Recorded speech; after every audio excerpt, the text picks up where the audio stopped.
Ito naman yung pagmix natin ng Scorpio, no? Pang armyworm. 2 kutsarang Scorpio kada knapsacks.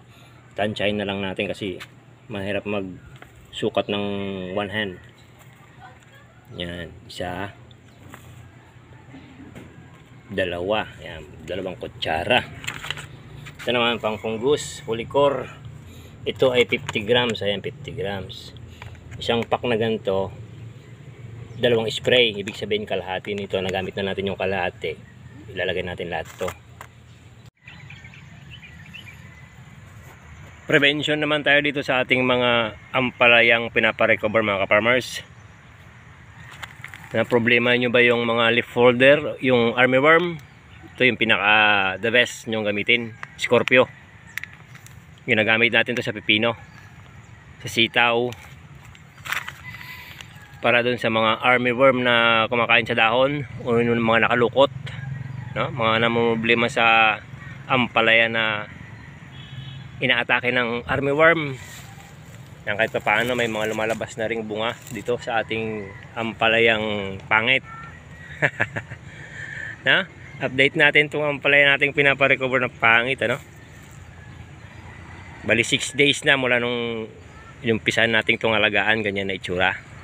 Unlike before na talaga naman. Tapos para doon sa mga nagyayelong dahon, yung mga yellow spot, ayan, gamit natin Polycor. Ito rin ang gamit natin sa pipino, sa sitaw, sa talong, no? Polycor lang. Isang sprayan lang nito, tuyo lahat yung mga fungus, mga yellow spot sa dahon ng ampalaya, mga katulad nito. Mga problema sa yellow spot, lalo na yung armyworm sa ampalaya. Marami tayong nakikitang ganun na nagtatanong kung ano yung mga gamit na insecticide dito sa ampalaya, no? Kasi ubos lahat yan, pati bunga, kapag binanatan ng armyworm. Dahil meron ng mga lumalabas na bunga, spray na tayo. Ayan. Tapos itong mga nangungulot na dahon, no? Paano ba mapaarangkada? Ayan, umaarangkada na yung mga kulot nating dahon dahil ito yung napabayaan natin. Ayan. Yung pag-abono natin dito ay every 3 days. Gawa nga nung pinaparecover natin itong pangit nating ampalaya, no? Beginner's guide tayo, mga gamot na gamit natin sa pag-aampalaya. Actually, isang sprayan lang pagdating sa armyworm. The best yung Scorpio o yung padan. Scorpio, ito ay gawa ng Aldis. Ang active ingredients nito ay mitomil.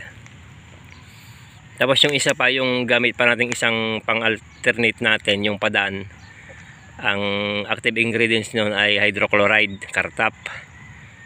Napakabisa din yun sa mga uod, no? Lalo na sa kamatis, yung mga nagkakamatis natin dyan na kinakain yung bunga ng ating mga kamatis, mga uod na kumakain sa bunga, laglag dito kay Scorpio.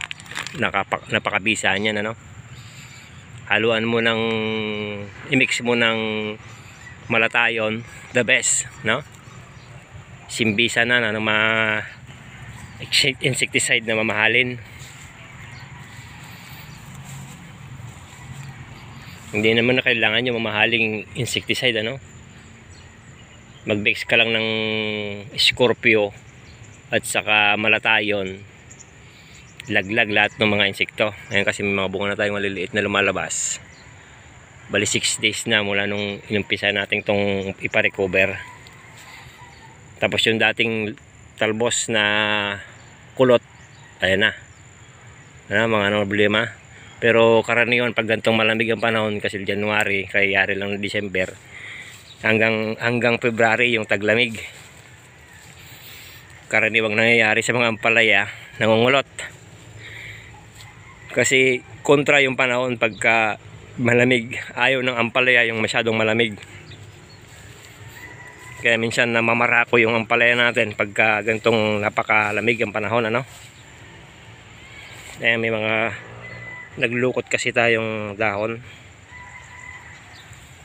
Maliit na yung dahon, naglukot pa. Ibig sabihin may mga armyworm yan.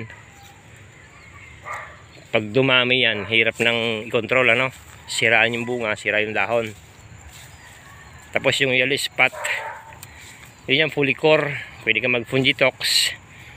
Pwede naman yung Funguran. Kailangan copper base ang Funguran. Dapat hindi mo na mimix ng mga insecticide yon. Pwede yun sa mga contact insecticide lang, ano. Ganda na mga talbos na, oh. Mga ilang days lang yan,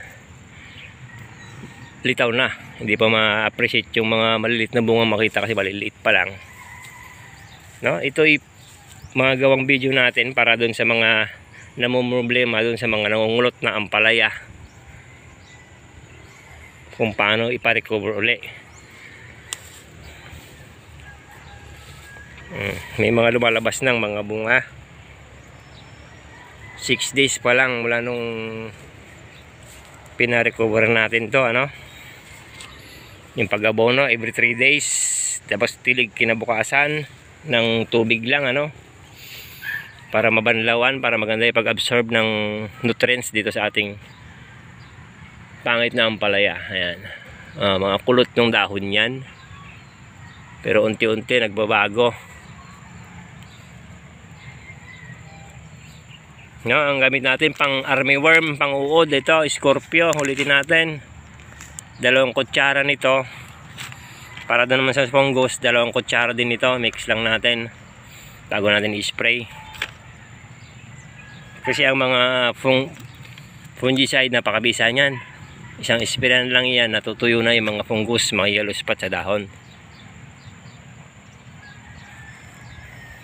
No, ito lang yung update natin dito sa ating ampalayang pangit.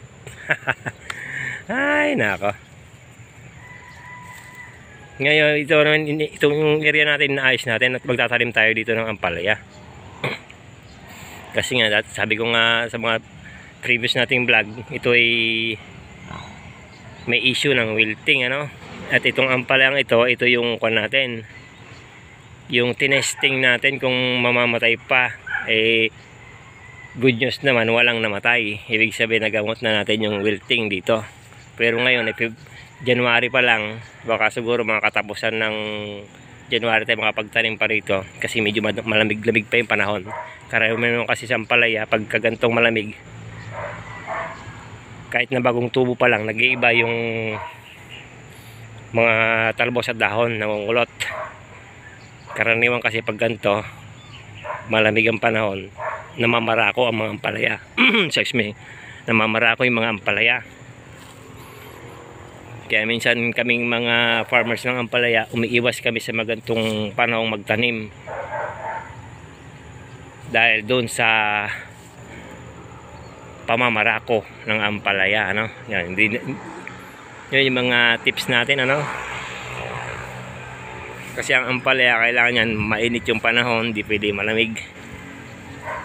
Yun yung mga tips natin. Yung ibang farmers natin dyan, ha, panay yung pulaan. Hindi alam yung mga ganong pangyayari, ano. May masabi lang. Shout out, ano. Pero thankful pa rin tayo kasi nagbibigay sila ng mga advice sa atin sa pagkaampalaya,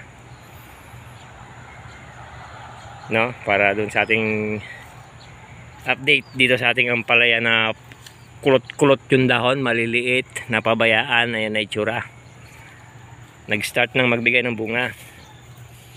Na-spray lang natin mamaya-maya na konti yung gamot natin kasi sabay natin dun sa talong na pinaparecover din, ano. Thank you.